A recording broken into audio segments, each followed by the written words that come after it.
బెజవాడలో ఘరానా మోసం వెలుగులోకి వచ్చింది. క్రిప్టో కరెన్సీ పేరుతో కోట్ల రూపాయలు కొట్టేశారు కేటుగాళ్లు.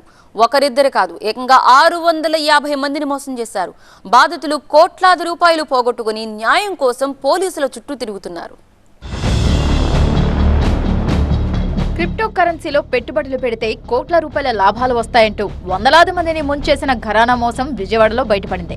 నగరంలోని కొత్తపేట సాయిరాం థియేటర్ ప్రాంతానికి చెందిన కొరగాని కార్తిక్, రూపేష్లు టెలిగ్రామ్ యాప్లో క్రిప్టో పల్స్ పేరుతో గ్రూప్ ఏర్పాటు చేశారు.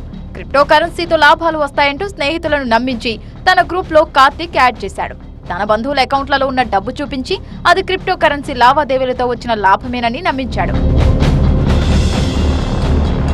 కార్తిక్ మాటలు నమ్మిన 650 మంది లక్షలాది రూపాయలు అప్పు చేసి మరీ కార్తిక్ అకౌంట్లకు నగదు ట్రాన్స్ఫర్ చేశారు. ఒక్కొక్కరి నుంచి 10 నుంచి 50 లక్షల రూపాయలు వసూలు చేశాడు. లాభాల కోసం 6 నెలలు ఎదురు చూసిన బాధితులు కార్తిక్ ను నిలదీశారు.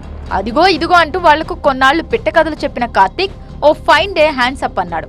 క్రిప్టో గ్రూప్ కి తనకు ఏ మాత్రం సంబంధం లేదని, తనను వేరే వాళ్లు మోసం చేశారని, పెట్టిన పెట్టుబడి అంతా ఫ్రీజ్ అయిపోయిందని కట్టుకథ చెప్పాడు. సైబర్ క్రైమ్ పోలీసులను బాధితులు ఆశ్రయించడంతో అసలు వాస్తవం వెలుగులోకి వచ్చింది. కార్తిక్, రూపేష్ వాళ్ళ బంధువుల ద్వారా ఈ వ్యవహారాన్ని నడిపారని, మోసం చేసేందుకు బంధువుల ద్వారా నకిలీ బ్యాంక్ స్టేట్మెంట్లు చూపించాడని పోలీస్ దర్యాప్తులో తేలింది. సుమారుగా వాళ్ళ ప్లాట్ఫామ్ లో అయితే 650 మంది దాకా పెట్టుబడి పెట్టారండి. సేమ్ అదే అంటే వాళ్ళకి డిఫరెంట్ ఇన్వెస్టింగ్ ప్లాట్ఫామ్స్ ఉన్నాయి. దాంట్లో ఎంతమంది ఉండొచ్చు ఏంటనేది నాకు అంచనా అయితే తెలియదండి. నేనైతే ఒక 50 లక్షల దాకా పెట్టాను. దాంట్లో అమౌంట్ ఇరుక్కుపోయినాయి, అవి రావు. మొన్న ఈ కంపెనీకి నాకు సంబంధం లేదు, నేను కాదు ఓనరు, ఎవరో అని చెప్తున్నారండి. క్రిప్టో కరెన్సీ కేటుగాళ్ల కథ తేల్చేందుకు సైబర్ క్రైమ్ విచారణ జరుగుతోంది.